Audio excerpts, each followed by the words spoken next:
The room smelled like old paper and cold light. Velsorin liked it that way. He had worked in the Bureau of Sofont Classification for 31 years. And in 31 years he had learned that the best thinking happened in rooms that didn't try too hard. No windows, no decorations, just data and the hum of machines and the quiet certainty that everything in the universe could be understood if you looked at it long enough. He pulled up the file on his screen. Earth, third planet from a yellow star. One moon, mostly water. The atmosphere was breathable, which was always the first thing he checked. He had cataloged 62 species in his career. 41 of them breathed something that would dissolve a person from the inside. He appreciated the ones that didn't. He read through the initial survey data. His assistant, Mira Eth, had compiled it over the previous 6 months. She was young, barely out of her training cycle, and she did good work, thorough, careful, the kind of work that didn't need to be checked twice. He trusted her in the way you trust a tool that has never broken. The species was called human. He read the word again. Humans. It was a strange sound, round and a little soft. Nothing about the sound suggested anything dangerous. He liked that. The species he'd cataloged with the most frightening names had all turned out to be large, slow creatures that ate plants and startled easily. He began reading. Bipedal. Bilaterally symmetrical. Average height between 1.5 and 1.9 meters. Lifespan of 70 to 90 years, which was short, almost aggressively short. The way a candle is short compared to a star. They were warm-blooded, which the quorum had learned meant emotional. All warm-blooded species were emotional. It was something about the way heat worked inside a body, he suspected. He had no real evidence for this. It was just a thing he believed. He kept reading. The humans had language. Many languages. Actually over 6,000 of them, which was not unusual for a species that had evolved in isolated populations across a large planet. They had art, music, paintings, sculptures, things they built purely because they were beautiful, and not because they were useful. This was always a good sign. Species that made useless, beautiful things were, in Velsorin's experience, the ones worth talking to. They had religion. Dozens of religions. Hundreds, if you counted the smaller ones. This was also not unusual. They had war. He slowed down here. This was the part of any planetary assessment that required care. War was not automatically alarming. Almost every intelligent species had gone through a period of organized violence, tribes against tribes, nations against nations. The messy early era of any civilization finding its edges. The Arath had done it. The Velkai had done it. Even the Quorum's founding species, the Larenthi, had a period in their history so violent that they simply didn't teach it in schools anymore. War was a phase. That was the official position, and in 62 cataloged species, the data supported it. You grew up, you found better solutions, you stopped. He noted the human wars in his report and moved on. The civilizational markers were good. They had nuclear energy. They had global communication networks. They had reached their own moon and left footprints on it that were still there. They were not yet capable of interstellar travel. But they were building in that direction, the way a child stacks blocks without knowing the word for architecture. Velsorin sat back in his chair and thought about what kind of species this was. Emotional, creative, short-lived, and therefore, probably, in a hurry. Curious, the moon footprints told him that. You didn't go to your moon unless something in you needed to know what was there. He liked curious species. They were the best kind. He began writing his assessment. The human species presents as a mid-development civilization in the late conflict phase of their social evolution. Their aggression appears to be culturally produced and context-dependent, rather than biologically fixed. Given sufficient external stability and positive diplomatic contact, their intergroup violence is expected to self-correct over several generations. They show strong markers for creative intelligence, social bonding, and technological adaptability. Recommendation: First contact. Full quorum membership offer. He read it back. It was good. Accurate. Clean. The kind of assessment that would sail through review without a single question. He sent it. Mira Eth was at her desk in the smaller room attached to Velsorin's office when the file submission notification came through. She saw it and felt the small, familiar pang of a report she wasn't finished thinking about. She pulled up her own copy of the Earth data. She was not disputing Velsorin's conclusions. She wasn't the kind of person who disputed her superior's conclusions. Partly because she respected him, and partly because she was still new enough to believe that experience was almost always smarter than instinct. But there was a section in the biological survey that she kept coming back to. The human shoulder joint. She had flagged it the first time she read the structural data. She had a degree in comparative xenobiology, and she had studied the musculoskeletal systems of 43 species, and she had never seen a shoulder joint quite like a human's. It had an extraordinary range of motion. It could rotate in ways that most species' joints couldn't manage. The muscles around it were dense and layered in a very specific configuration. She pulled up the kinetic analysis. The joint was optimized, and she used that word carefully, because optimization implied purpose for one particular motion above all others. Throwing. The human shoulder was, by a significant margin, the most efficient throwing mechanism she had ever seen in a bipedal species. It wasn't close. The nearest comparable species could throw a projectile at roughly half the speed and a quarter of the accuracy. She stared at this for a while. Throwing by itself was not alarming. Lots of species threw things: food, nesting materials, objects they wanted to move from one place to another. It was a useful motion, but she went looking for context. What had humans thrown? When? For how long? The archaeological data was old. Very old. She went back 2 million years and found evidence of throwing, not objects tossed carelessly, but times aimed, times throws, calculated throws, the kind of throws you made when something was trying to get away from you or coming toward you with bad intentions. 2 million years. She wrote up a short addendum to the data file. Not a challenge to Velsorin's report, just a flag.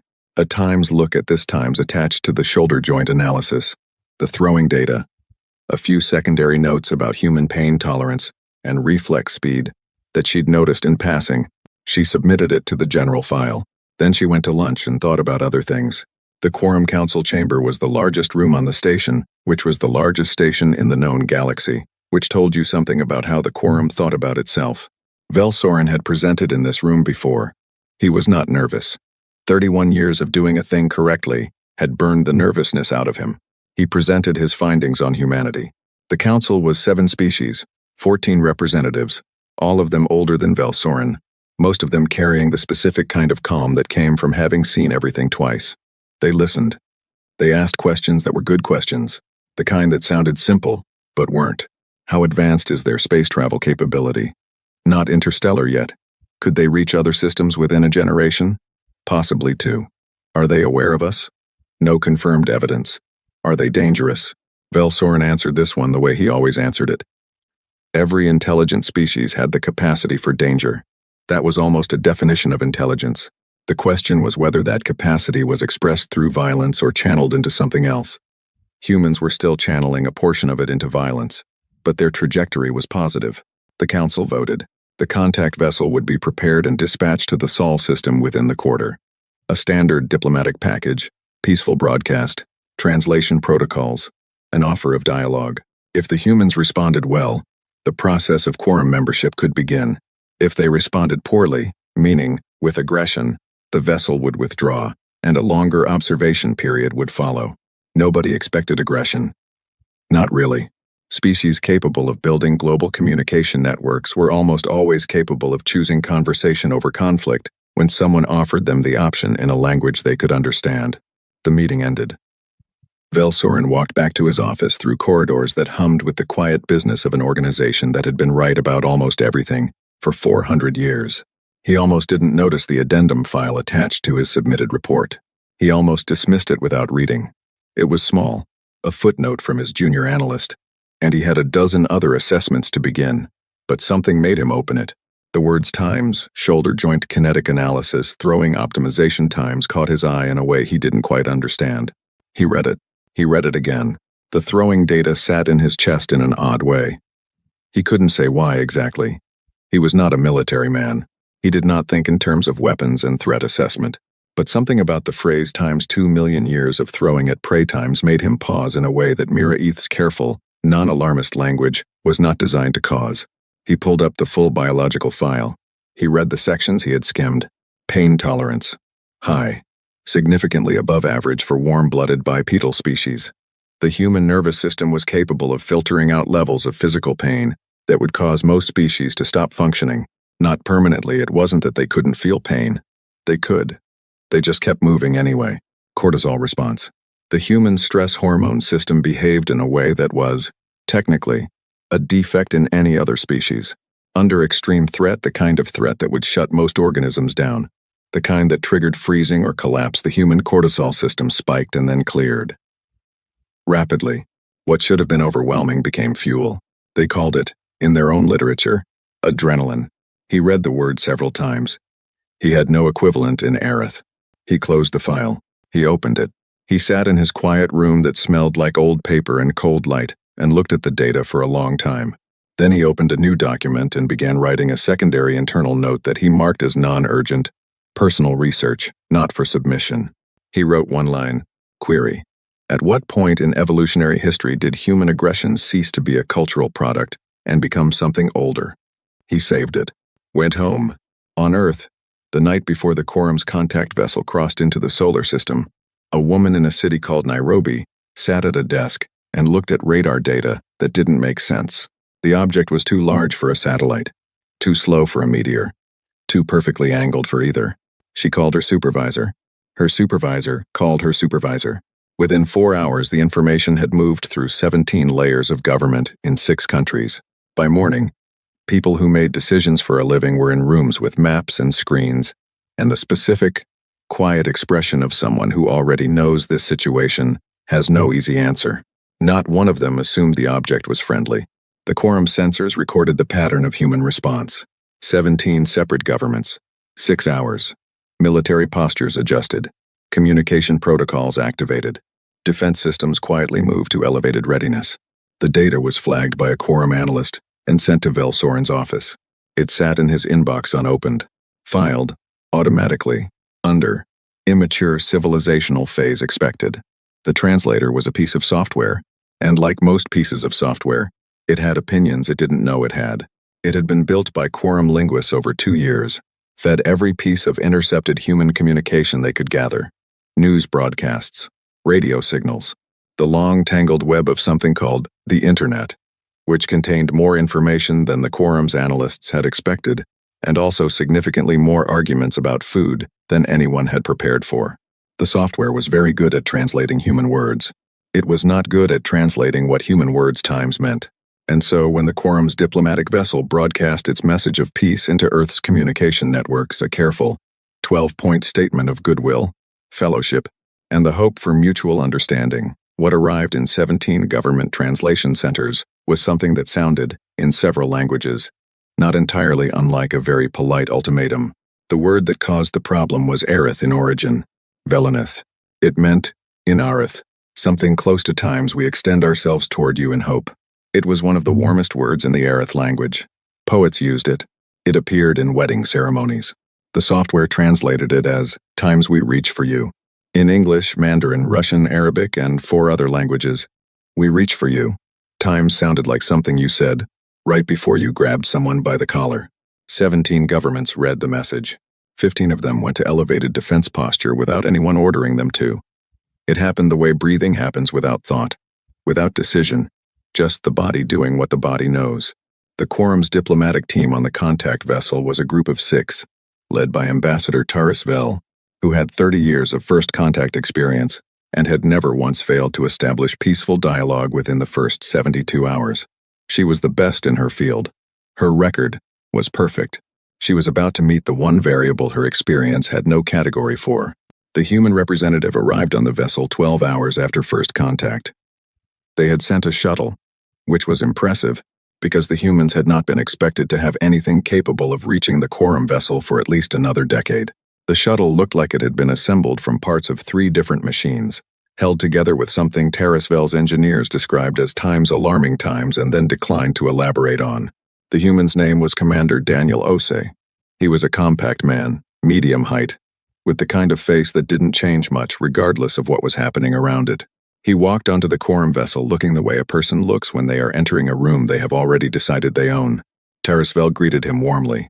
He greeted her back. The translator software, running in real time, managed the first 20 minutes of conversation adequately.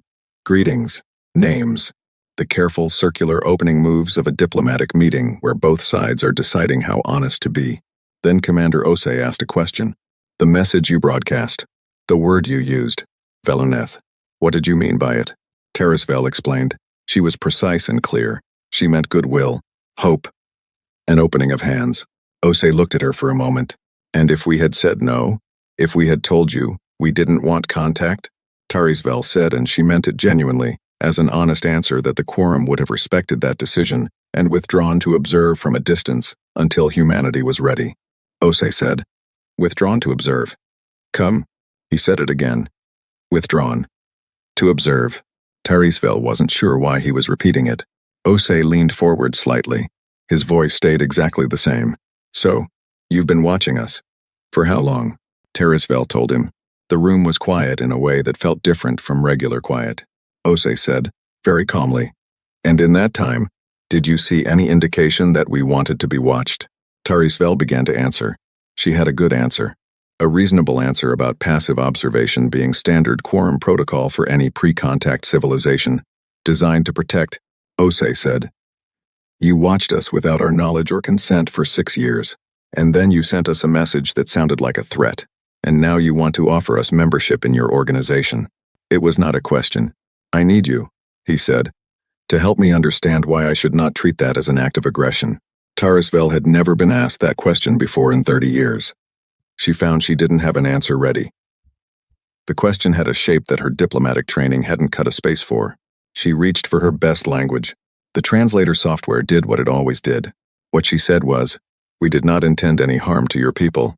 What arrived in Osei's earpiece was something closer to, "Your people were not the target." The talks collapsed in 4 hours. There were other failures, smaller ones, piling on top of each other the way small failures do until they add up to something large. A misread gesture. A silence that one side meant as respect and the other read as contempt. Osei was not an unreasonable man, and Tarisvel was not a dishonest diplomat, but they were operating with a broken tool between them, and neither of them knew it. Osei left. The shuttle went back. The quorum vessel waited. On the station, the news arrived at Fleet Commander Davith Oran's desk within the hour. Oran was not a diplomat. He did not pretend to understand diplomacy. What he understood was geometry, the geometry of fleets, of engagement ranges, of how much force it took to make a decision clear and final. He had 400 years of quorum military history behind him, and not one of those years had produced a situation that couldn't be resolved through sufficient application of that geometry. He looked at the failed talks report. He looked at the human military response data, the elevated postures, the activated defense systems, the way 17 governments had snapped to readiness within 6 hours of the first broadcast. He thought about the geometry. "Remove the threat architecture before it matures," he told the council. 1. Demonstration. Their moon. Nothing inhabited. We hit a surface point and we make clear that further aggression on their part, any further posturing, any defense preparations, will be met with force they cannot match. The council approved it. The math was clean. It had always worked before. The strike hit the lunar surface at 0347 Greenwich Mean Time. The explosion was visible from Earth, with the naked eye. A bloom of light on the dark portion of the moon's face, there and then not, leaving a crater the size of a small city, where there had been gray rock and old dust. The quorum sensors watched Earth. They expected panic, broadcasts, emergency government signals, the chaotic noise of a civilization that had just understood its position in the universe. They got 22 hours of silence. Not the silence of a species paralyzed by fear. Not the silence of governments unable to coordinate. The quorum's communication intercepts were running. They could see traffic, enormous volumes of it, encrypted, purposeful.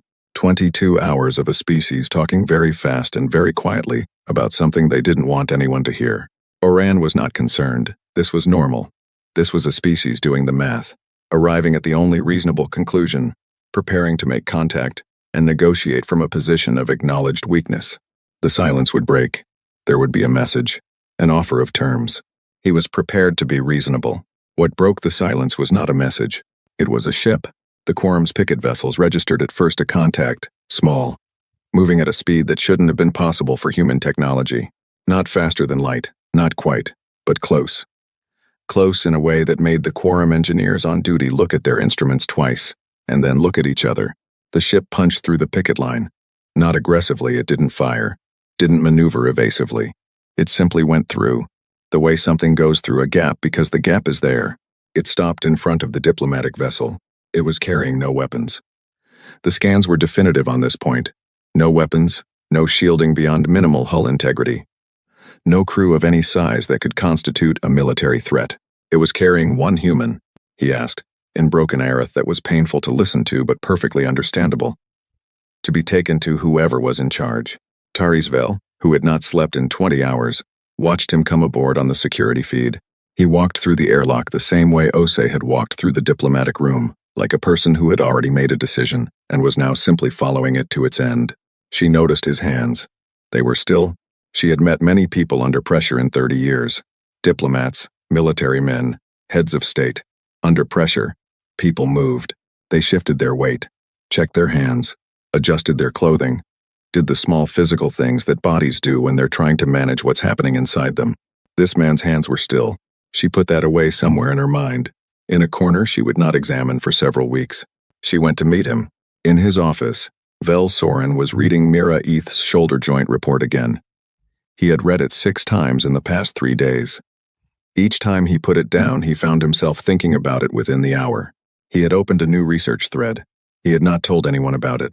It was, officially, personal reading on his off hours, which was not unusual for people in his field.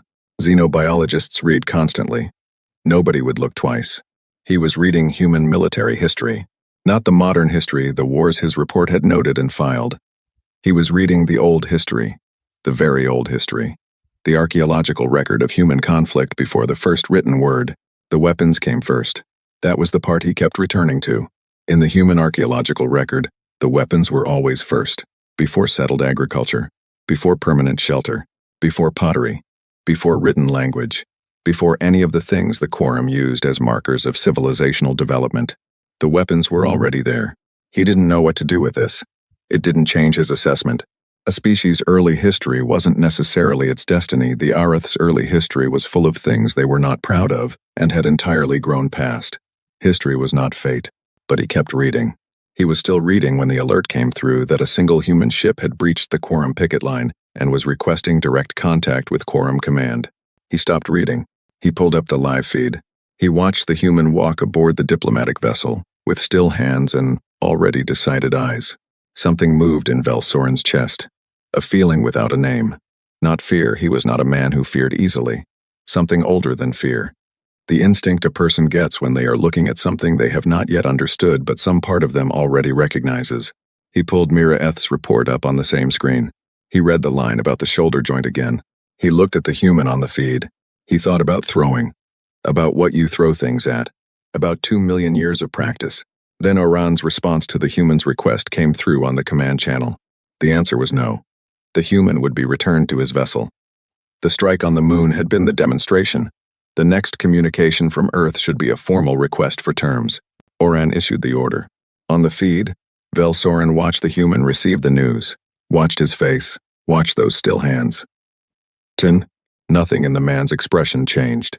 He simply nodded, once, turned, and walked back to his ship. Vel Soren watched him go. Then he opened a new file. Emergency Research Allocation Request.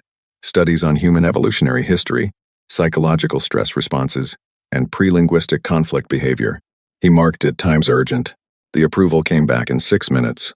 Routine. Unremarkable. The kind of thing that happened 20 times a day in a large scientific institution. Nobody thought anything of it. Oran, meanwhile, was already composing the invasion order. 4,000 ships against 40. He had the numbers in front of him the way a man holds a winning hand with the quiet, total confidence of someone who knows the outcome before the game is finished. The math was clean. It had always worked before. The first 11 days of the war went exactly as the models predicted. This was, in retrospect, the most dangerous thing that happened. The Quorum's fleet moved through the outer solar system with the kind of precision that 4 centuries of military practice produces. Formation tight, targeting clean, communication protocols running without a single error. They were a machine that had been built and tested and refined over hundreds of years. And it showed. Every engagement was over in minutes. Human ships, small, fast, and badly outgunned, broke apart under Quorum fire like things that had never been designed to survive a real fight.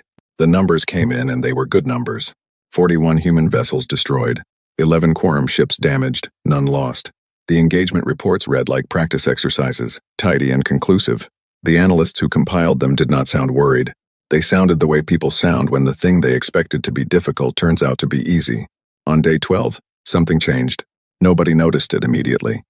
The change was small. A human tactical unit that should have engaged from the front came instead from below the ecliptic. A vector that made no strategic sense by conventional doctrine, except that the quorum's sensor array had a minor blind spot at that angle, which the humans should not have known about. The attack was not effective. The human ships were still outgunned, and the exchange still went badly for them. But they had come from the blind spot. The analyst who wrote up the report noted it as a possible coincidence and moved on to the next engagement.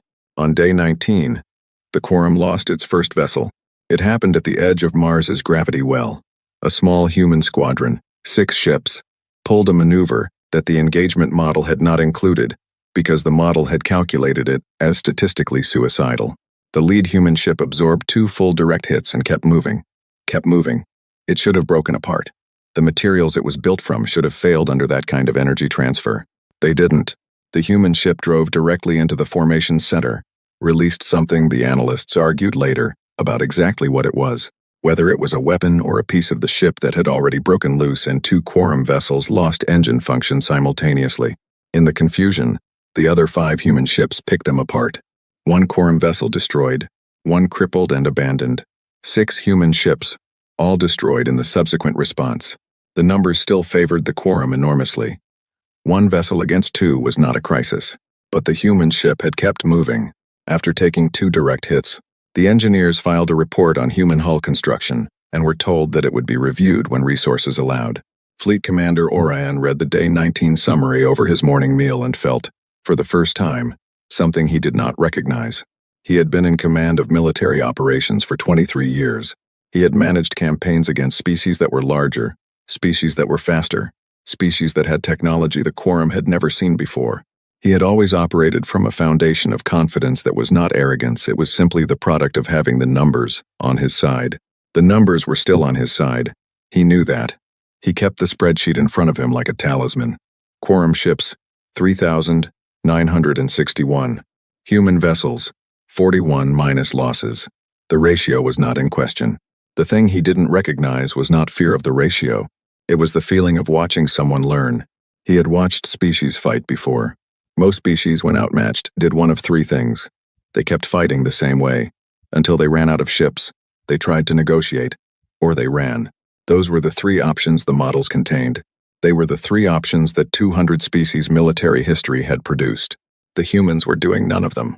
They were watching what worked against them, and then not doing that anymore. Every engagement produced new behavior. The tactics on day 19 were not the tactics from day 1.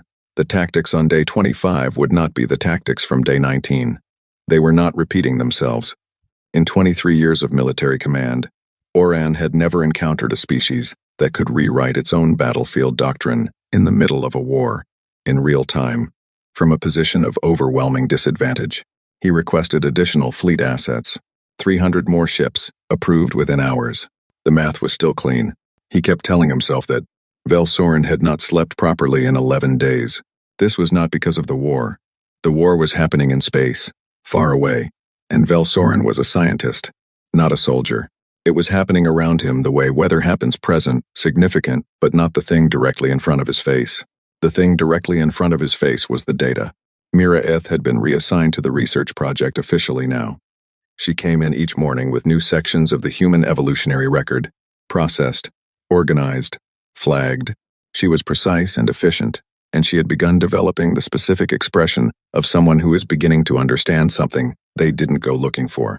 She had the expression of a person opening a door and finding the room on the other side much larger than the house suggested it should be. Velsorin knew the expression. He had been wearing it for 2 weeks. He called her into his office one morning and put the analysis on the shared screen. "Tell me what you see," he said. She looked at it. She had already seen it. She had compiled most of it herself, but she looked at it again in the way you look at something when you need to say it out loud. "The predator record," she said. "On Earth, every major predator the humans would have competed with. Larger, faster, better armed by nature. By significant margins?" Velsorin said. "By significant margins," she agreed. The megafauna, the large animals they hunted. Some of them had hides that most species tools couldn't penetrate, speed that no human could match over short distances. The kinds of animals that, by any reasonable assessment, should have made a quick meal of something the size of a human and moved on. And yet, she said, and yet the megafauna were gone. Many of them gone directly following human expansion into their ranges. A pattern repeated across continent after continent. The same story told in bones and extinction dates. Humans arrived, and the large things died. Not because humans were stronger, not because they were faster, because of something the data kept gesturing at and Velsorin kept not knowing the right word for. Persistence, Mira said. Persistence, he agreed. It was a thin word for what the data described. The human hunting method, the one they had used for 2 million years before they developed agriculture, was endurance pursuit. You found an animal. You followed it. You followed it past the point where the animal was tired. You followed it past the point where any reasonable creature would stop following. You followed it until the animal's body gave out from exhaustion, and you walked up to it calmly and finished the thing. Not speed, not strength, not better weapons. Outlasting. They were built to outlast, Velsorin said. He had said it before. He kept saying it because it kept being the sentence the data arrived at no matter which direction he approached from. Mira pulled up the psychological file. The stress response data. She had gone through the human medical literature, their own scientists' findings about their own species, and found something that had made her sit very still for a long time when she first read it. The cortisol clearance rate, she said. He nodded. He had read it. For most species, sustained existential threat produces a stress hormone accumulation that compounds over time. The longer the threat continues, the less functional the organism becomes. It is a physiological ceiling. Eventually, the body cannot maintain combat effectiveness under sustained pressure. Under one. For humans, the ceiling isn't there, Velsorin said. The ceiling isn't there, she said. Under sustained existential threat, the human stress response spikes, and then, not just stabilizes. It produces secondary hormonal responses that increase pain suppression, increase muscular efficiency, increase problem-solving capacity. The more danger they are in, the more capable they become. The room was quiet. That's not a feature, Mira said. That's not just something that happens. That is a body that was built to function optimally in the worst possible conditions. That is millions of years of selection pressure for one specific outcome. Quote, survival under extreme violence, Velsorin said. She nodded.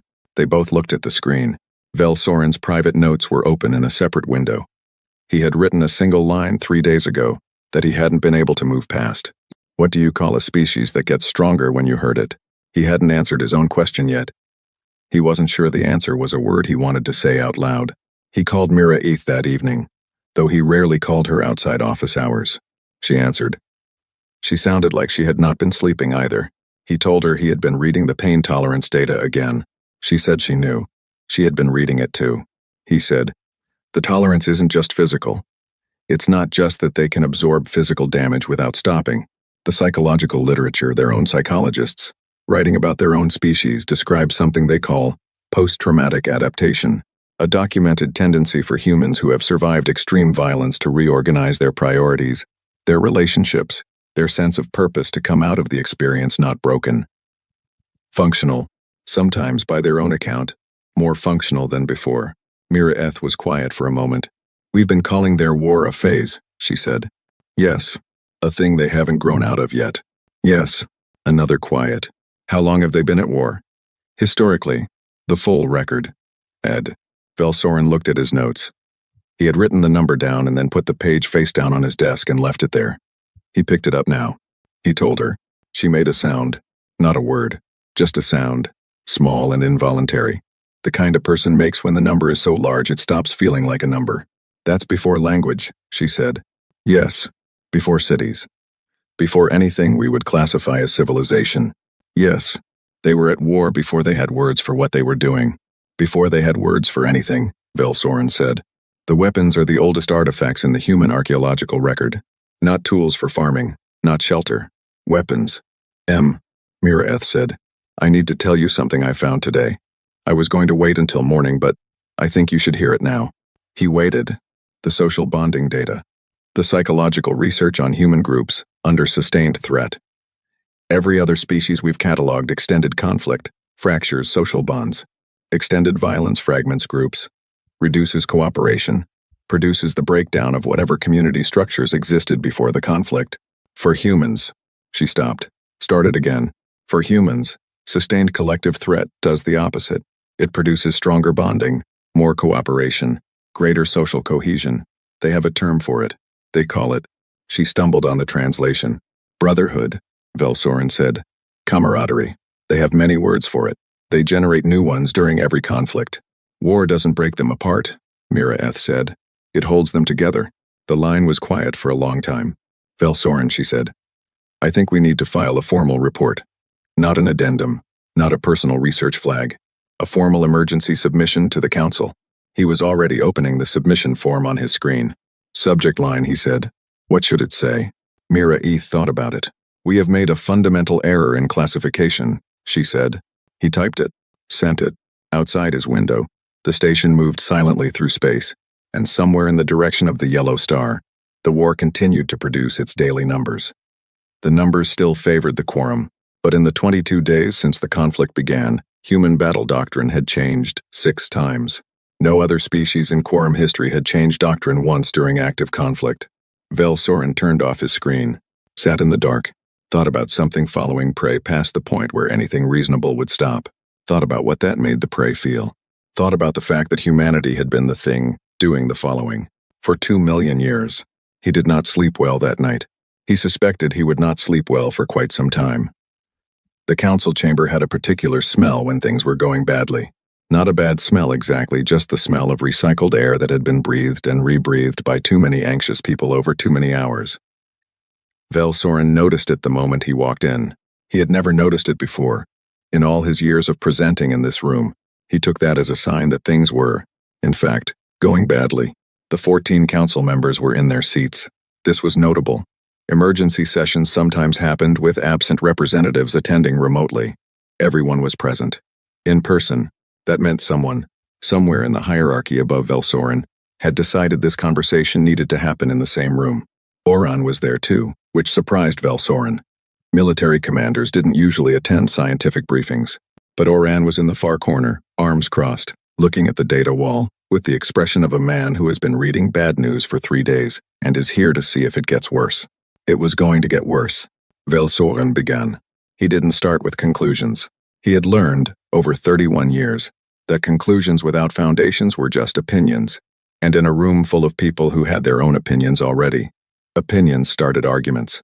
He started with the data. The oldest data first. The weapons. He put the image on the wall. Stone tools, 2 million years old, recovered from a site in what humans called Tanzania. He explained what they were: not farming tools, not construction tools, not anything that served the purpose of shelter or sustenance. They were designed to be held in one hand and used against something that was trying to get away, or trying to get closer. The room was quiet. He kept going. He showed the megafauna data. He walked them through the pattern: humans expanding across continents, large animals vanishing from the fossil record in a timeline that matched the expansion almost perfectly. He was careful not to editorialize. He just showed them the dates and the pattern and let those two things sit together on the screen. Then he showed them the hunting method, the endurance pursuit, the biological profile, the shoulder joint, the pain tolerance, the cortisol response. He had visual aids. He had laid them out specifically to build the picture one piece at a time so the conclusion arrived naturally, so the council could feel themselves arriving at it, rather than being told where to go. One of the council members, Representative Cale Vaughn, of the Velkai, who had never once interrupted a briefing in 40 years of service, interrupted. You're saying they were designed for this, she said. I'm saying they evolved for this, Velsorin said. Which is, in the context of biology, the same thing. She sat back. He kept going. He talked about the psychological data, the stress response, the bonding under threat. He had graphs for these not because graphs were necessary for understanding, but because in rooms like this one, graphs made things feel solid, real, like something that could be pointed at rather than just described. The graphs showed a species that became more dangerous under pressure, not because they were reckless, because they were built times for it in the same way that a deep-sea creature is built for pressure, not by choosing to adapt to the environment, but by being shaped over millions of years until the environment was the thing they were made for. He saved the social bonding data for last because it was the piece that had kept him awake. He explained it carefully. the fracturing effect that prolonged conflict had on every other species they had catalogued. The inverse human response, the fact that human groups under existential threat didn't collapse. They hardened. Then he told them something he hadn't put in the official submission, a personal observation, something he'd noticed in the human historical record while reading through 3 days ago. Every major human war in their recorded history had produced music, not just art generally, music specifically.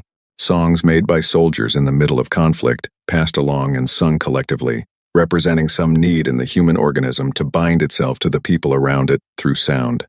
The pattern appeared in every culture, every era, every major conflict in the human record, specific to human experience in a way that no other species showed.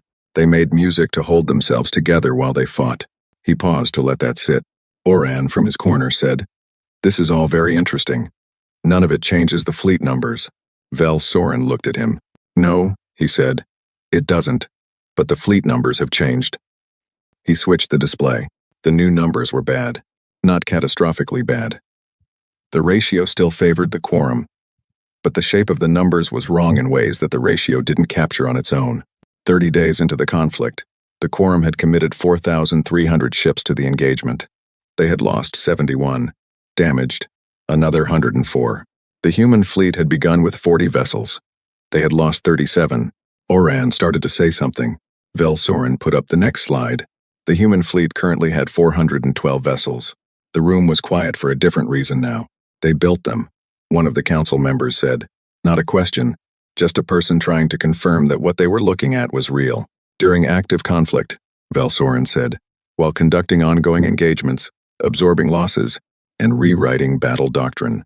At the same time they were doing all of that, they were constructing new vessels at a rate our analysts initially considered impossible, and have since revised 4 times.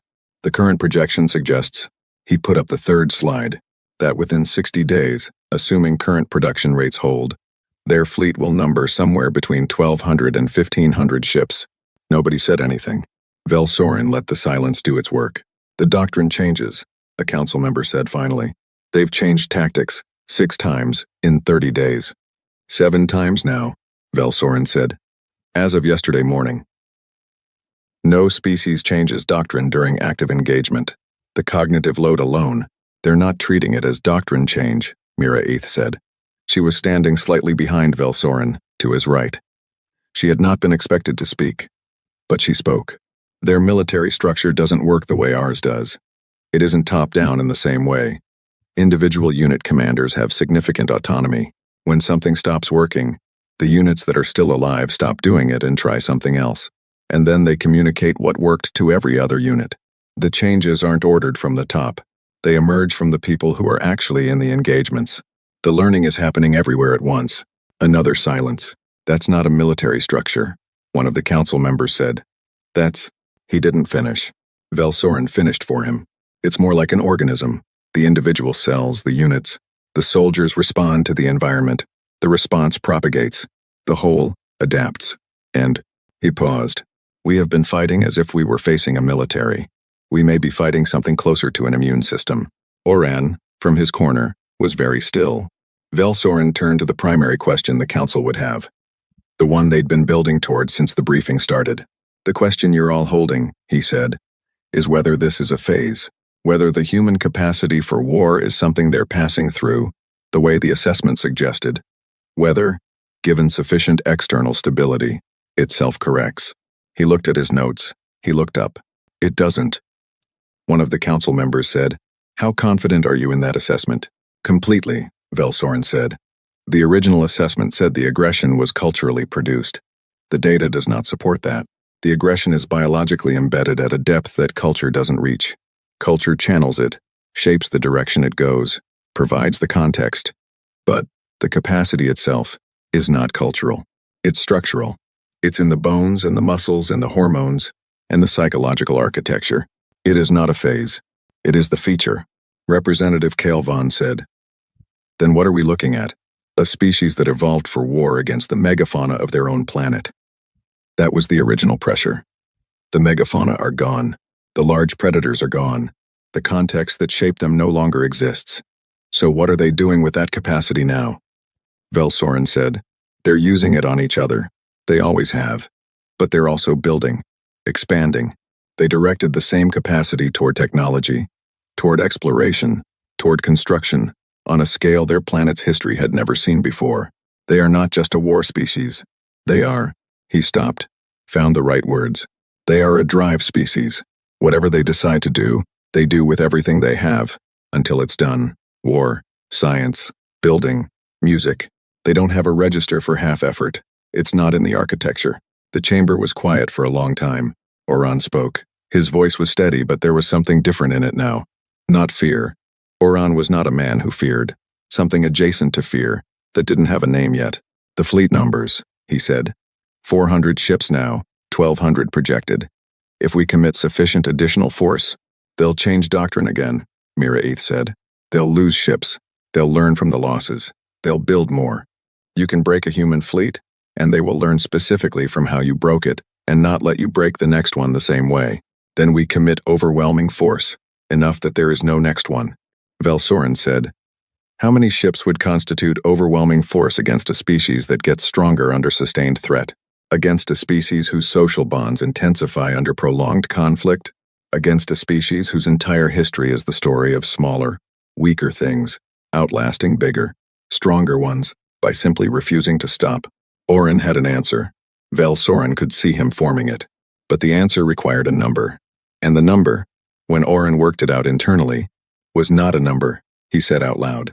The council member who spoke was the oldest member present, a Larenthi representative who had been in that seat for 60 years and had seen 4 different first contact failures in his tenure, and none of them like this.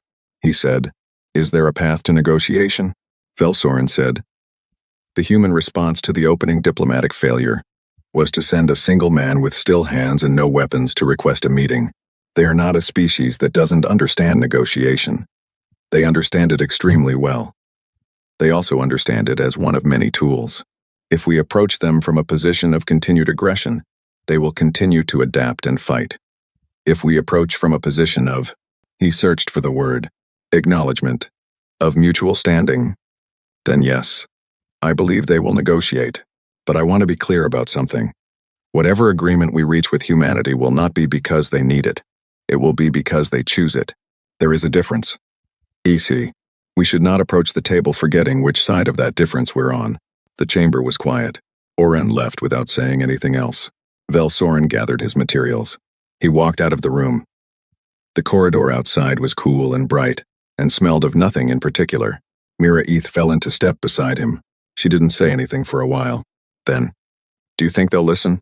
Some of them, he said. Enough of them? He thought about the fleet numbers, about the 7 doctrine changes in 30 days, about 400 ships, where there had been 40. I think, he said carefully, that whether they listen or not is going to matter a great deal less than it would have 60 days ago. She thought about that, didn't respond. They walked down the corridor together in silence, which was the only sensible thing to do. The negotiation offer was sent on day 47. It took the Quorum Council 3 days of argument to agree on the wording. Not because they disagreed about whether to offer it by day 44.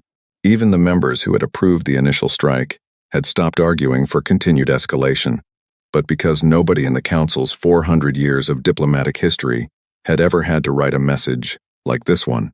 Every negotiation offer the Quorum had ever extended had been written from a position of strength. The language of Quorum diplomacy was built on that foundation. Even the most generous offers, even the ones extended in genuine goodwill, had the architecture of strength underneath them, a certain weight to the sentences, a certain direction of authority. The drafters kept writing it that way, keep reviewing the draft and feeling something wrong in it, scrapping it, and starting again. On the 4th attempt, an aide who had been quiet through the entire process suggested, carefully, that perhaps they were writing the wrong kind of offer. We keep writing it as though we are offering them something, she said. Perhaps we should write it as though we are asking. The room considered this. The 5th draft was shorter than any previous Quorum diplomatic communication. It said, in plain language, that the conflict had not gone as anticipated, that the Quorum believed a negotiated resolution would be better for both parties than continued engagement, and that they were prepared to discuss terms at a time and location of humanity's choosing. It did not offer anything. It asked. The message was sent. 6 days of silence followed. This was different from the first silence. The first silence, after the lunar strike, had been 22 hours of hidden, furious activity. The quorum could see the communication traffic, even if they couldn't decode it. This silence was quieter. The traffic was there, but lower, calmer. On the quorum station, the silence felt like waiting for a verdict. Vel Soren used the 6 days to finish his full report. Not the emergency submission that had been filed and presented. The complete document, the one that started at the beginning of human evolutionary history and followed the line all the way to the present day. He was a thorough man. He had always written thorough reports, but this one he wrote slowly, because writing it slowly meant he had to think about each piece of the record individually, and thinking about each piece individually meant he kept arriving at the same conclusion from different directions. He was on the 43rd page when Mira Eth came into his office without knocking, which she had never done before. She put a datapad on his desk. He looked at it. It was a cultural analysis. She had been running it quietly for 2 weeks alongside his biological work, a parallel track neither of them had discussed formally. He picked it up and read. She had been looking at human mythology, the stories they told about themselves, the oldest stories, the ones that predated recorded history, reconstructed through oral tradition, research, and comparative mythology studies, the ones that showed up, in slightly different shapes, across every isolated human culture, on every continent. Every intelligent species the quorum had catalogued had origin myths, stories about where they came from and what they were meant to be. The Aerith told a story about emerging from darkness into light.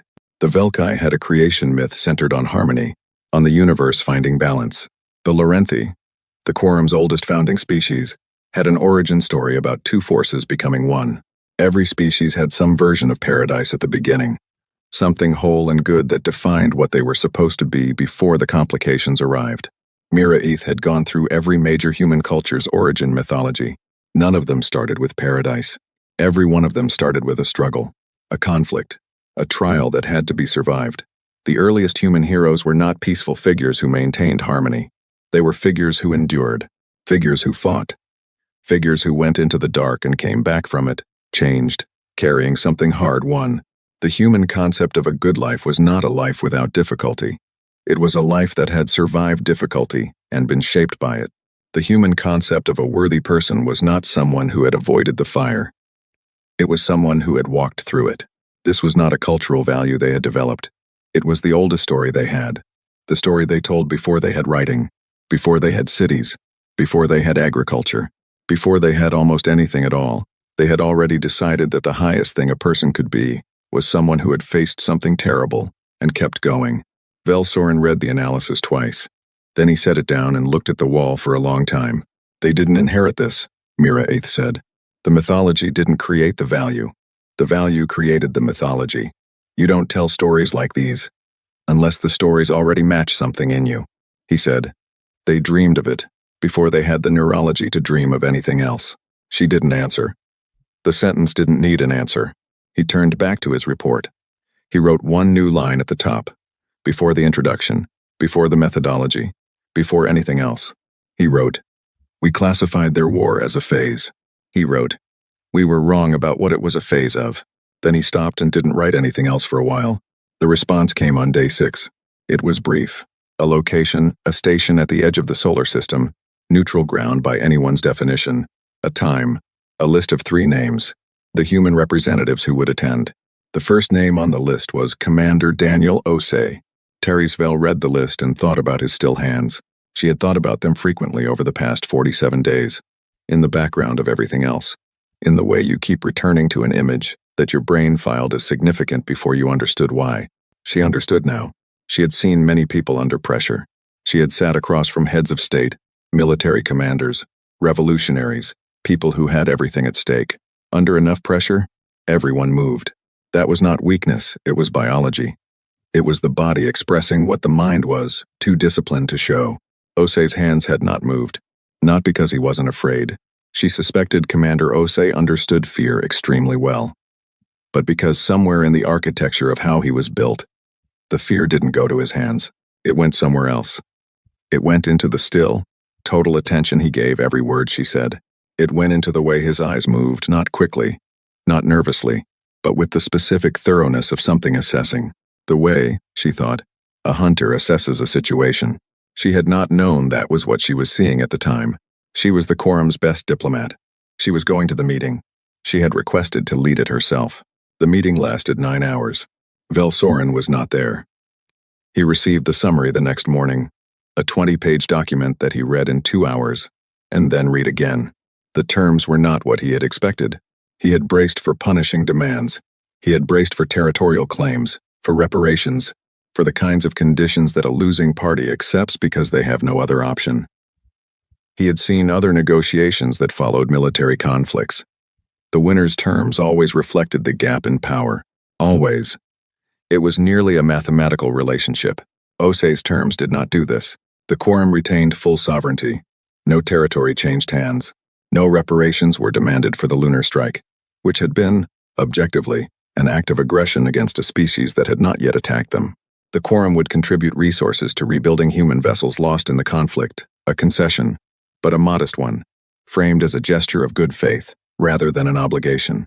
In return, humanity received a permanent seat on the Quorum Council, equal standing to the founding species, full access to quorum technology, treaty networks, and diplomatic systems, and one additional term, stated plainly, in the simplest language of the document: any act of aggression against humanity, by any quorum member species or allied entity, would be treated as an act of aggression against the quorum itself.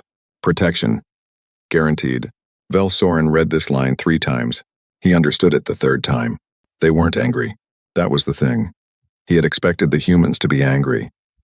He had expected them to carry into that negotiation room the weight of a species that had been struck without warning, that had lost ships and people, that had spent 47 days fighting something vastly larger than itself.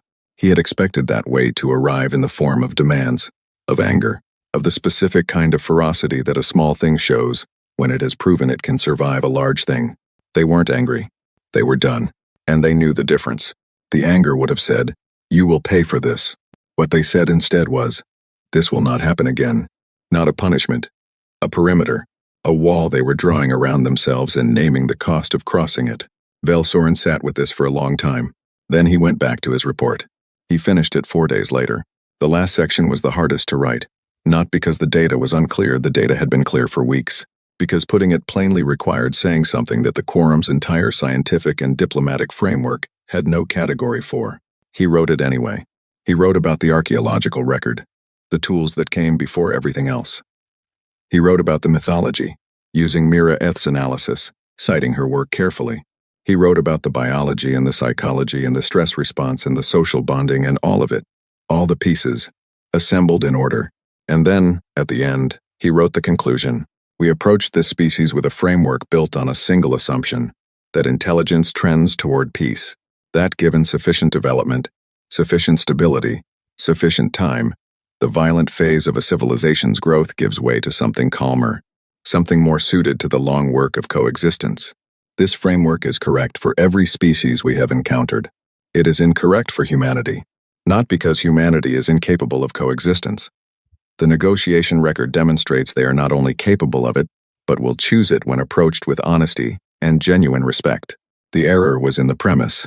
We assumed that in humanity, as in all other species we know, the drive toward peace was the core, and the capacity for war was a layer on top, a phase, a vestige, something the deeper self was moving away from. The evidence suggests the opposite. The peace is genuine, the creativity is genuine, the art and the music and the love and the community are genuine, but underneath all of it, older than all of it, more deeply embedded than any of it is something that was shaped by 2 million years of being smaller and slower and weaker than the things that wanted to kill it. Something that learned, in that time, that the only answer to a thing that wants to kill you is to outlast it. We did not encounter a civilization that had not yet grown past its war. We encountered a civilization that had grown into everything else while keeping its war, like a tree that grows around a stone. The stone is still there. It will always be there. The appropriate response is not fear. The appropriate response is to remember which side of the perimeter you are on. He saved the document, submitted it, marked it for full council distribution. Then he turned off his screen. On Earth, a few weeks after the treaty was signed, a child played in a yard outside a house in a city that had spent 47 days preparing for a war that looked nothing like any war it had prepared for. The child was small, maybe 7 years old, playing the way children play without an audience, without a point, just using the world in front of them as material. She picked up a stick. She pointed it at something in the yard. A bird, maybe. A shadow. Something that moved. She made a sound with her mouth. An explosion sound. The specific sound children made in every culture, on every continent, across the entire human historical record, as old as childhood itself. She laughed. The stick dropped. She ran across the yard after something else entirely. Already done with the game. Already somewhere new. A quorum observation drone recorded the moment. It was a passive drone routine coverage, the kind maintained in populated areas across all quorum-monitored worlds. The footage went up automatically to the general archive. Nobody flagged it for review. Nobody wrote a report on it. It sat in the archive alongside 10,000 other pieces of routine footage from that day, unlabeled, unremarkable. In his office, Velsorin was already working on his next file. A new species. A water world. 3 stars over. Preliminary surveys suggested they were peaceful, slow-moving, highly communal. No evidence of organized conflict in their entire recorded history. He started reading. He did not know, at that moment, that Mira Eth had seen the drone footage. That she had pulled it up while going through the day's archive, and watched it twice. That she had sat with it for a long time. That she had written a single line in her private notes and then closed the file, and not opened it again. The line said, "They were playing at it before they understood what it was for." She did not submit it. Some things you understand, and understanding them is enough, and saying them out loud only makes the room colder. She went home. The station turned through space, and somewhere in the direction of a yellow star, on a planet that had spent the last 2 months building faster than anyone had thought possible, a species that had been smaller and slower, and weaker than everything that wanted to kill it for 2 million years, looked up at the stars, and smiled, and went back to work.